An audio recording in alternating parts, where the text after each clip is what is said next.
Good morning, Thanks, Beth. friends. We're giggly today. What can we say? Laughter. Laughter's good.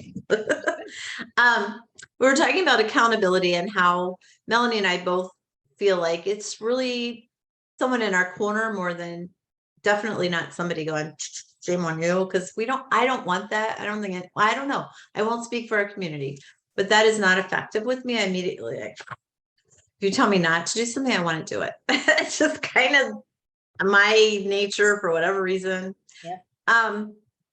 But like a couple weeks ago, I was going to be at a party and I knew there were going to be things there that were tempting. And how do I not, how do I do what I intended, what I set for my intention and make sure I stick to it, and enjoy and appreciate people who made the food because that's important to me. I don't want to hurt people's feelings. And at the same time, I don't want to overeat things that I know I'm not going to feel the best on. So I called Melanie and I said, hey, this is what's happening. This is my weekend. This is one part of my weekend. And we chatted about it. And sometimes that's enough for me because I know Melanie will ask me about it. And it's not like she's going to go shame on you for whatever, but knowing that I'm going to be asked helps me keep my intention. Mhm. And I love the accountability for that. So, Well, and the yeah. other thing that we did, we kind of came up with a plan so that, Deb had some techniques that she could use that she felt good about if she got in this situation. Like if it's a piece of cake, if you can ask for a small slice. And if they don't give you a small slice, sometimes just kind of making it look like you ate a lot and you just left a lot of crumbs. It might be a lot more crumbs than you would have left, but that can make it look like you had more than maybe you did anyway, and you just left some crumbs at the end. But there, even just having an idea in your mind of how you want to approach it can be really helpful. And so I don't know. I like those reminders. I know for myself, a lot of times if I'm going someplace that I'm not really sure, I might eat a salad or have my carrots and hummus before I ever go, so I'm not starving when I get there, because that's helpful to me. Because the things that jump out at us are the sweet and salty when we get there. The veggie Mm-hmm. train might not be the first thing that you're going for if you haven't eaten all day. Mm-hmm. So Yeah. anyway, it just helps.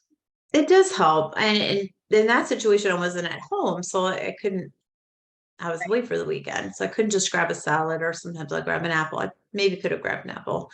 But anyway, I wasn't home. So I didn't have control over some of those things. But just knowing, having a plan helped. And knowing if I deviate a little bit, okay. I didn't though, and which felt really good. And also I was anticipating a lot of scenarios that didn't happen. And finally, right before Melanie and I hung up, we're like, you know what? I'm anticipating things that may not even happen. So I need to just take things as they come. I think we do that and we waste a lot of energy thinking, well, what if? And I always think, well, then I'll know what to do. But you know what?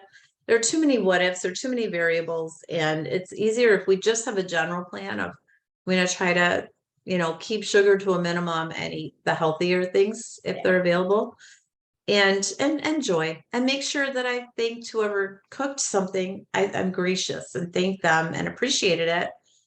And at the same time, stuck to my intention as much as possible. So Yeah. it's really helpful to have someone to talk with. And that's why we, encourage you too, to just, if you are having a situation like that, Melanie and I are always here to chat with you or find a friend who you can chat with, but it just makes a big difference. It does. Yeah. So, yeah. So we are always here for you folks. And as we said before, if it's not comfortable for you to respond on Facebook, we totally get that.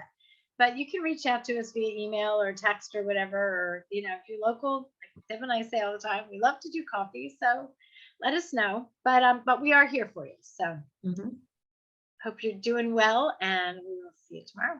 Bye. Bye.